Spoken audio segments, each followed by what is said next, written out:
Hello दोस्तों, तो आज की कथा है राजा विक्रमादित्य को माता हरसिद्धि और माँ बंगला मुखी ने दिए थे दर्शन। आओ जानते हैं राजा विक्रमादित्य के जीवन से जुड़ा माँ बंगला मुखी और माता हरसिद्धि के दर्शन की कहानी।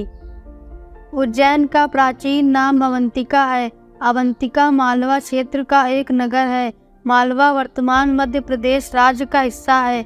अवंतिका की गणना सप्तपुरियों में की जाती है। यहाँ ज्योतिर्लिंग के साथ ही शक्तिपीठ भी स्थापित है। पुण्य पवित्र नदी क्षिप्रा के तट पर बसी इन नगरी में कई महान राजा हुए हैं। उन्हीं में से एक है चक्रवर्ती सम्राट विक्रमादित्य। मान्यता अनुसार उज्जैन के राजा महाकाल हैं और उन्हीं के अधीन रहकर कोई राजा राज करता था। विक्रमादित्य के जाने के बाद यहाँ के एकमात्र राजा अब महाकाल ही हैं। कहते हैं कि अवंतिका क्षेत्र में वही राजा रात रुक सकता है जो कि विक्रमादित्य जैसा न्यायप्रिय हो, अन्यथा उस पर काल मंडराने लगता है। सम्राट विक्रमादित्य अपने राज्य की जनता के कष्टों और उनके हाल चाल जानने के लिए छद्मवेश धारण कर नगर भ्रमण करते थे। राजा विक्रमादित्य अपने राज्य में न्याय व्यवस्था कायम रखने के लिए हर संभव प्रयास करते थे। इतिहास में वे सबसे लोकप्रिय और न्यायप्रिय राजाओं में से माने गए हैं। महाराज विक्रमादित्य का सविस्तार वर्णन भविष्य पुराण और स्कंद पुराण में मिलता है। सम्राट विक्रमादित्य के जीवन से ही सिंहासन बत्तीसी और विक्रम बेताल नामक कथाएं जुड़ी हुई हैं। कहते हैं कि अवंतिका नगरी की रक्षा नगरों के चारों ओर स्थित देवियां करती थी, जो आज भी करती है। विक्रमादित्य को माता हरसिद्धि और माता बंगला मुखी ने साक्षात दर्शन देकर उन्हें आशीर्वाद दिया था। अवंतिकापुरी की रक्षा के लिए आसपास देवियों का पहरा है। उनमें से एक हरसिद्धि देवी भी है। उज्जैन के प्राचीनतम स्थानों में भगवती श्री हरसिद्धि जी का स्थान विशेषतापूर्ण है। सती के शरीर का अंश अर्थात हाथ की कोहनी मात्र है, जो शिवजी द्वारा छिन्न भिन्न किए जाने के समय वहां आकर गिर गई है। कहा जाता है कि हरसिद्धि देवी जी सम्राट विक्रमादित्य की आराध्या रही हैं। इस स्थान पर विक्रम ने अनेक वर्ष पर्यंत तप किया है। मंदिर के पीछे एक कोने में कुछ सिर सिंदूर चढ़े हुए हैं। ये विक्रमादित्य के सिर बतलाए जाते हैं। विक्रम ने देवी की प्रसन्नता प्राप्त करने के लिए 11 बार अपने हाथों से अपने मस्तक की बलि की, पर बार बार सिर आ जाता था। 12वीं बार सिर नहीं आया। यहाँ शासन संपूर्ण हो गया। इस तरह की पूजा प्रतिवर्ष 12 वर्ष में एक बार की जाती थी। कहते हैं कि डोंगरगढ़ छत्तीसगढ़ जिला मुख्यालय से 38 किलोमीटर दूर पहाड़ों में विराजित है।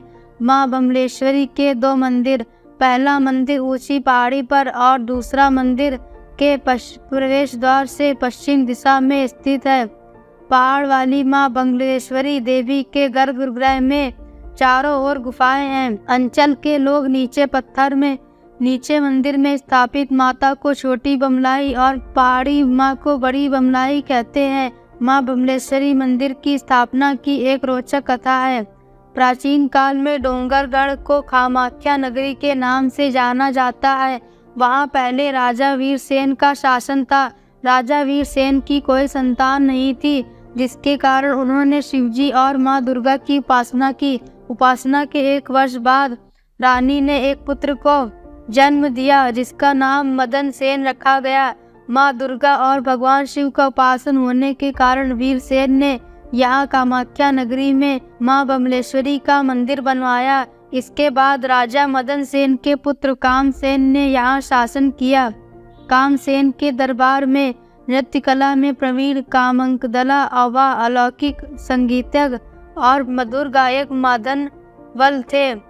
दोनों के बीच अथाह प्रेम था। परिस्थितिवश मादनवाल को कामाख्या नगरी का त्याग करना पड़ा।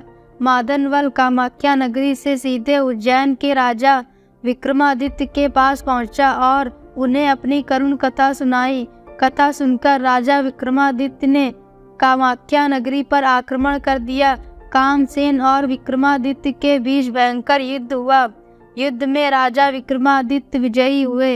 युद्ध में कामाख्या नगरी पूरी तरह तबाह हो गई। नगर में सिर्फ डोंगर बचा और माता का मंदिर।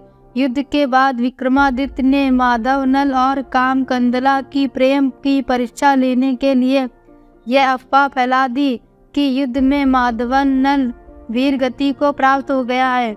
जैसे ही यह समाचार कामकंदला को मिला, उसने एक तालाब में कूदकर अपने प्राण त्याग दिए। यह तालाब आज भी मंदिर के पास पहाड़ी के नीचे स्थित है। कामकंदला की मृत्यु का समाचार पाकर माधव नल ने भी अपना जीवन समाप्त कर लिया। राजा विक्रमादित्य को जब यह समाचार मिला तो उन्हें गहरा पश्चाताप हुआ। उन्होंने माँ बगलामुखी की आराधना शुरू कर दी, लेकिन माता के दर्शन नहीं दिए। इसके बाद राजा विक्रमादित्य भी अपने प्राण त्यागने के लिए तत्पर हो गए। इसी समय माँ बगलामुखी ने राजा को दर्शन दिए।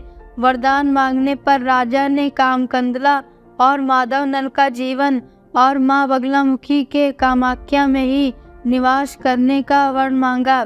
तभी माँ बगलामुखी साक्षात रूप में यहाँ है। ऐसा कहा जाता है बगलामुखी का ही परिवर्तित नाम बमलेश्वरी है। तो दोस्तों, आज की ये कहानी आपको कैसी लगी?